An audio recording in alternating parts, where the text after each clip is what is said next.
Hi, I'm MC Jessie. 大家好，讀你聽2.0。今日繼續讀 Miguel de Cervantes 嘅 Don Quixote， 讀到第51節啦。呢一節嘅名叫做 Which deals with what the goat had told those who were carrying off Don Quixote。咁上一回咧就主要分兩 part 啊。第一 part 咧就係 Don Quixote對住祭司佢所講關於遊俠精神，關於喺書入面佢所學到嘅嘢，佢所得到嘅嘢，佢嘅得着。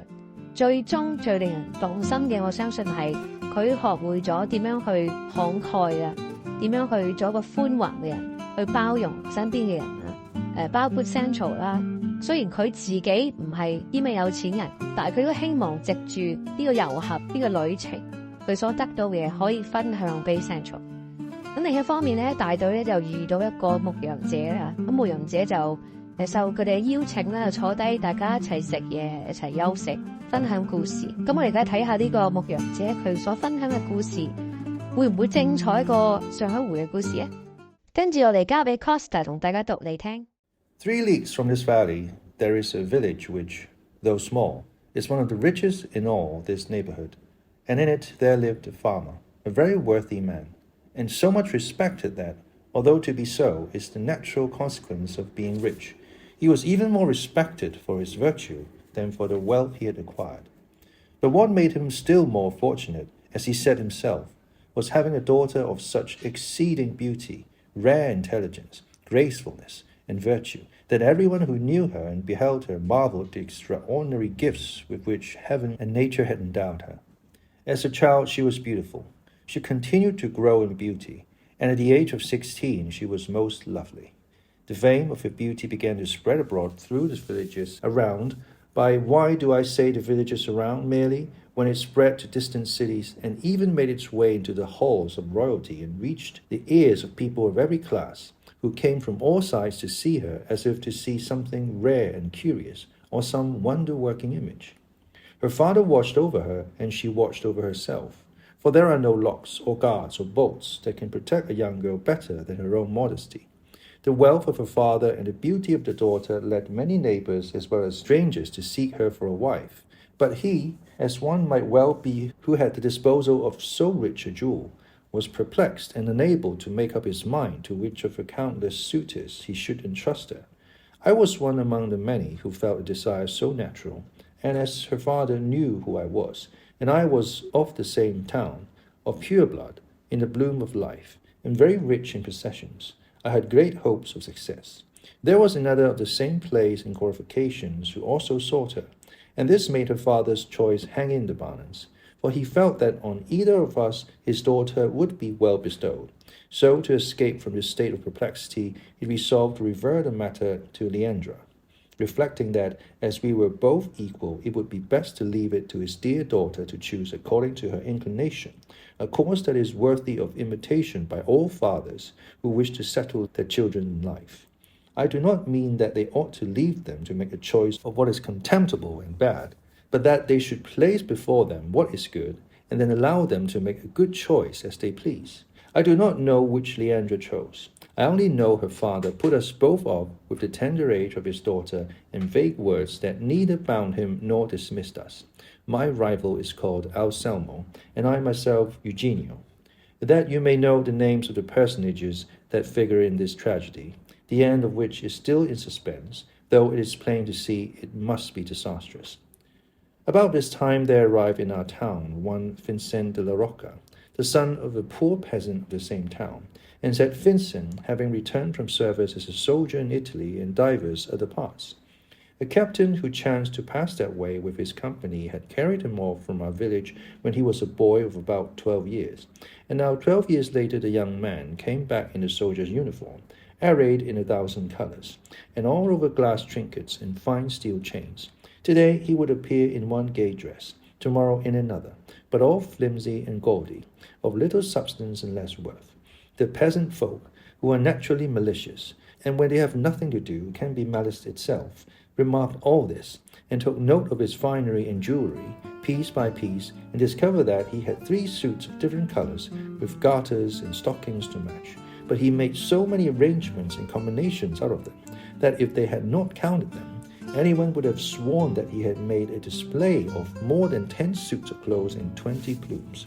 Do not look upon all this that I am telling you about the clothes as uncalled for or spun out, for they have a great deal to do with the story. He used to seat himself on the bench under the great poplar in our plaza, and there he would keep us all hanging open-mouthed in the stories he told us of his exploits. There was no country on the face of the globe he had not seen, nor battle he had not been engaged in. He had killed more Moors than there are in Morocco and Tunis, and fought more single comrades, according to his own account, than Garcilaso, Diego Garcia de Paredes, and 1,000 others he named, and out of all he had come victorious without losing a drop of blood. On the other hand, he showed marks of wounds, which, though they could not be made out, he said were gunshot wounds received in divers encounters and actions. Lastly, with monstrous impudence, he used to say "you" to his equals and even those who knew what he was, and declare that his arm was his father and his steeds his pedigree, and that being a soldier, he was as good as the king himself.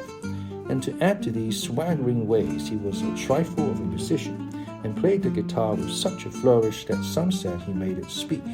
Nor did his accomplishments end here, for he was something of a poet too, and on every trifle that happened in the town, he made the ballad a league long.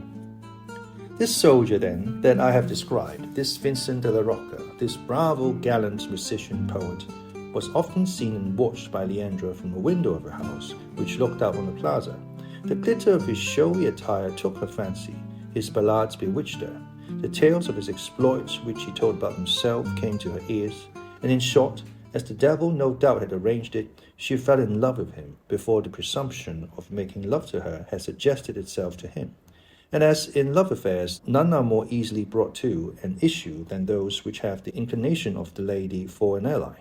Leandra and Vincent came to an understanding without any difficulty, and before any of her numerous suitors had any suspicion of her design, she had already carried it into effect.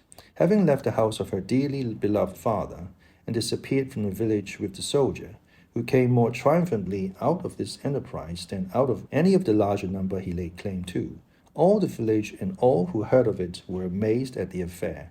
I was aghast, Anselmo thunderstruck, her father full of grief, her relations indignant, and authorities all in the ferment, and officers of the Brotherhood in arms.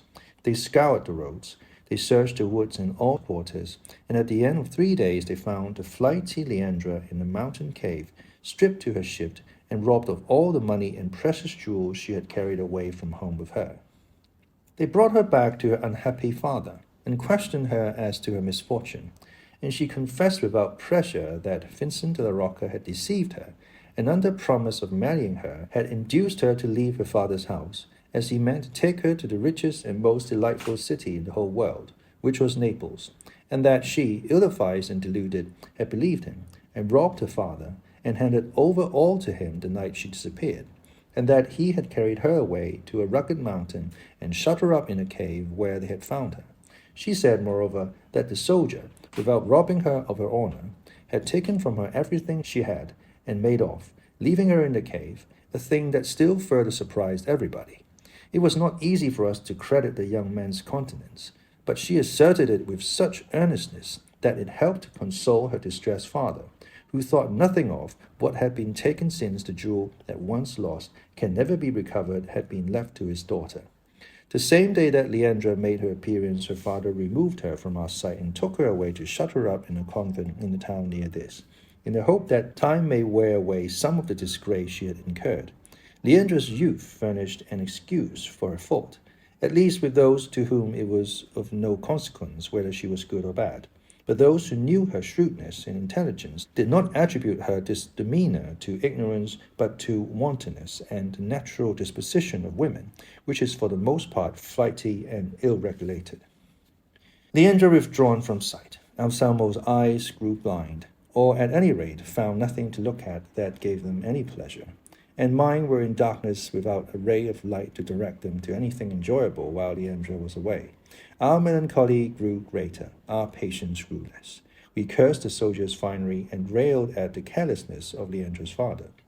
At last Anselmo and I agreed to leave the village and come to this valley, and he, feeding a great flock of sheep, of his own, and I a large herd of goats of mine. We pass our life among the trees, giving vent to our sorrows, together singing the fair Leandra's praises, or upbraiding her, or else sighing alone, and to heaven pouring forth our complaints in solitude. Following our example, many more of Leandra's lovers have come to these rude mountains and adopted our mode of life, and they are so numerous that one would fancy the place had been turned into the pastoral Arcadia.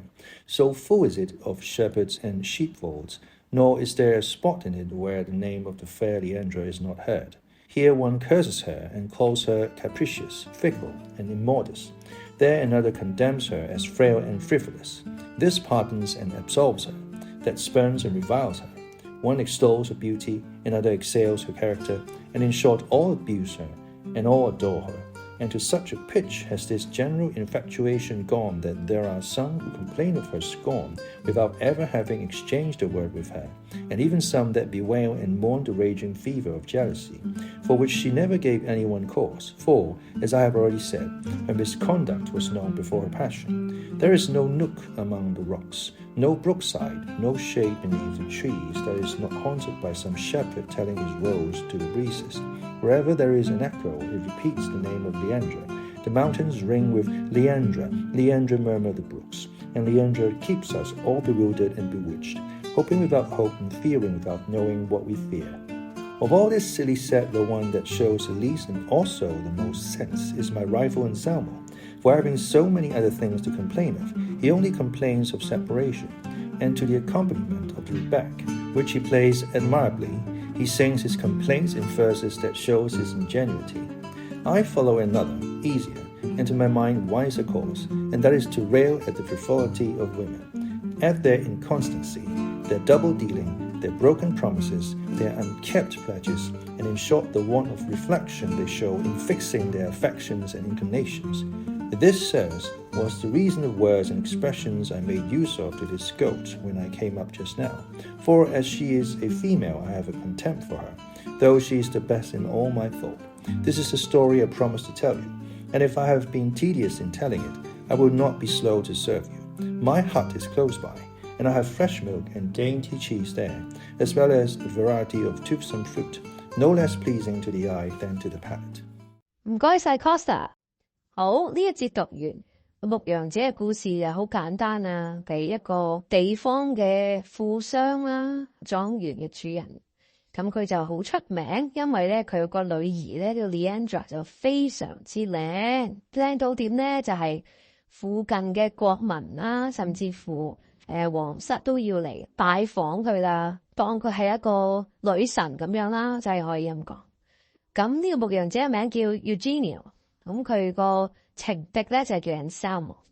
咁佢兩個咧都想同 Leandra 去喺埋一齊啦，咁但係咧佢都冇得到 Leandra 嘅許可啊！雖然佢父親係好開明嘅，係願意俾佢女兒自己做選擇嘅，咁但係 Leandra 咧係冇選擇到 Eugenio 或者 Anselmo。咁佢揀咗邊個咧？佢揀咗一個軍人，佢叫做 Vincent de la Rosa。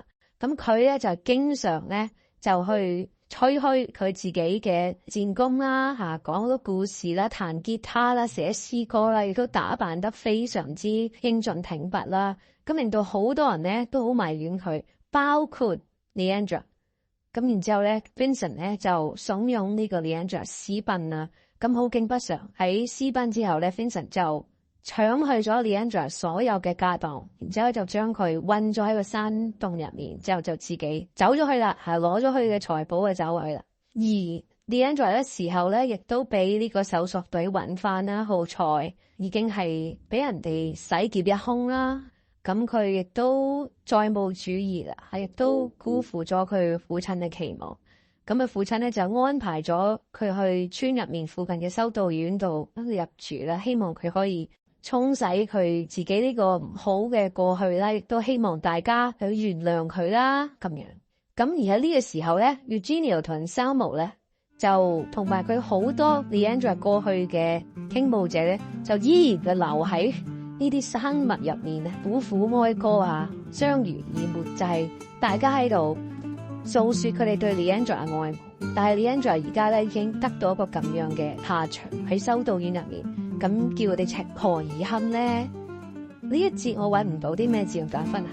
好，我哋下一節再用打讀你聽，拜拜。If you like this video, make sure to comment, like, share, and subscribe to Costa. See you next Friday.